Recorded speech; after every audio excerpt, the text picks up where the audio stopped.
n'i bɛ fɛ ka dɔɔni kɛ parce que ne bɛ turabu dɔn san na n bɛ turabu dɔn kalo la n bɛ turabu dɔn a don jaabi telima la ala y'a fɔtaw ka ɲi cɛsiri n b'a dɔn dɔgɔkun na n bɛ turabu dɔn tile bɔnna bi la wa ne yɛrɛ bɛ turabu dɔn heure la n'i bɛ fɛ ka fɛn sɔrɔ tile bɔnna bi ni ɲɔgɔn cɛ turabuden solomana faya kun bɛ yen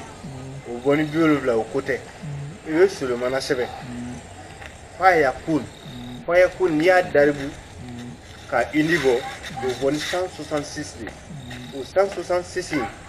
solomana nasi 166 i b'i jɔ fɛn dɔ de sanfɛ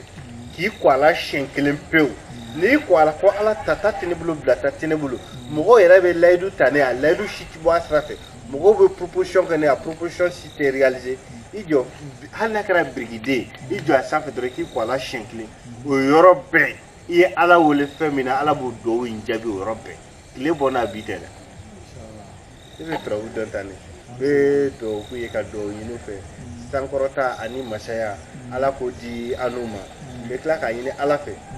ala kana mɔgɔ si bila i yɛrɛ ɲɛbaga la mɔgɔ min b'i ɲɛ ala kana mɔgɔ bila i ɲɛbaga la parce que n'i bilali ɲɛbaga la kana lahara yɛrɛ miiri yɛrɛ i ka ɲɛnamaya bɛ tiɲɛ i bolo pewu n'i bilali ɲɛbaga la ala bɛ kɔlɔlɔ fɔlɔ min d'i ma a b'i garisɛgɛ cɛ k'i bolola nafolo ban pewu k'i sababu i ka ɲɛnamaya b'i datugu a bɛ lalabi de y'a fɔ donc ala kana mɔgɔ si bila i yɛrɛ ɲɛbaga la ka tila ka jeunesse wele les jeunesse n mago bɛ jeunesse la toujours u kana turabu kalan ka turabu dɔn ne de ye turabutigi den turabutigi mɔgɔ caman b'a kɔnɔ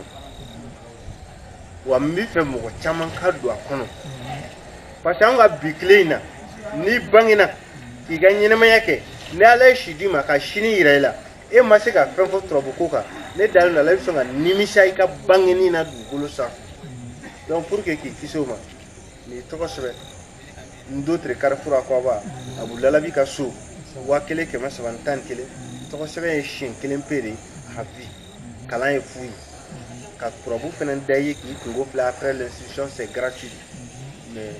n'i ko ko k'i kungo dilan n'i ma fɛn bɔ fɛn tɛ k'i ye dɛ ban ka fisa ni janfa ye hali kanbaga caman bɛ na Abu Lalabi fɛ k'i ye a na c'est facile mais si tu m'invites chez toi je suis prêt c'est parti mais i tɛ fɛn de k'i ye voilà donc assalamu alaikum bon il faut le reconnaître. Merci beaucoup. Merci à toi.